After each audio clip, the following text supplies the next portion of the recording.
शिलाई काम करणाऱ्यांसाठी पेपर कटिंग करणं हा अजून एक थोडासा वेळ खाणारा विषय असतो. 4 टक्स प्रिन्सेस कट किंवा अगदी बेल्टवाला प्रिन्सेस कट असेल तर तो सुद्धा आपण डायरेक्ट कपड्यावर कटिंग करू शकतो. फक्त कटोरी ब्लाऊजला मात्र पेपर कटिंगची गरज पडतेच. आपले जे नेहमीचे कस्टमर असतात त्यांची साईज आपल्याकडे जनरली कटिंग करून ठेवलेलं असतंच.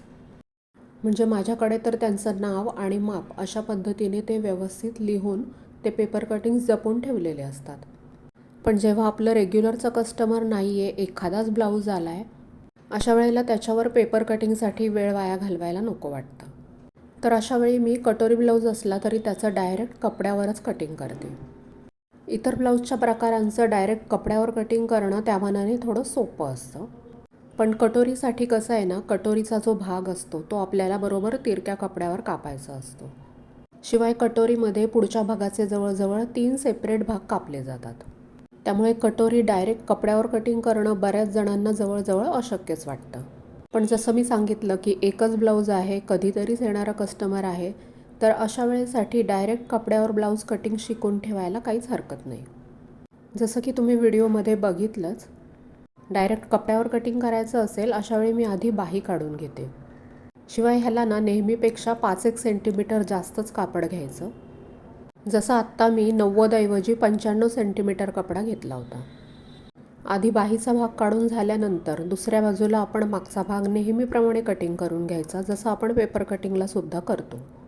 त्यानंतर तोच मागचा भाग दुसऱ्या बाजूला व्यवस्थित ठेवून आहे तसा आपल्याला आखून घ्यायचा असतो आणि त्यानंतर मी जसं व्हिडिओमध्ये दाखवलं आहे त्यानुसार आपल्याला पेपर कटिंगवर टाकतो तीच मापं इथं टाकायची आहेत. पद्धत अगदी पेपर कटिंगची जशी आहे तशीच सेम कपड्यावर कटिंगची आहे. बाजूचा भाग काढून झाल्यानंतर तिकडेच उभ्या बाजूला आपण योकपट्टी काढतो. जसं नेहमी आपण योकपट्टीचं पेपर कटिंग उभ्या कपड्यामध्ये ठेवून कट करतो तसंच. आणि त्यानंतर थोडासा ट्रिकी आणि चॅलेंजिंग पार्ट म्हणजे तिरक्या कपड्यावरती कटोरीचं कटिंग करणं. तर डायरेक्ट कपड्यावर कटोरी कटिंगची सविस्तर पद्धत जी आहे तो व्हिडिओ खाली त्रिकोणाचं चिन्ह आहे त्याच्यावर क्लिक करून तुम्ही बघू शकता. बघताना अवघड वाटत असलं तरी एकदा दोनदा प्रॅक्टिस केली की त्यानंतर तुम्हाला डायरेक्ट कपड्यावर कटोरीचं कटिंग करणं अगदी सोपं वाटेल. बरं, हे कपड्यावरचं कटिंग करताना आपण पेपर कटिंगची जी पद्धत आहे तिच्यामध्ये काहीही बदल केलेला नसतो. ज्या पद्धतीने मी माझं पेपर कटिंग करते त्याच सेम पद्धतीने कपड्यावर कटिंग करते.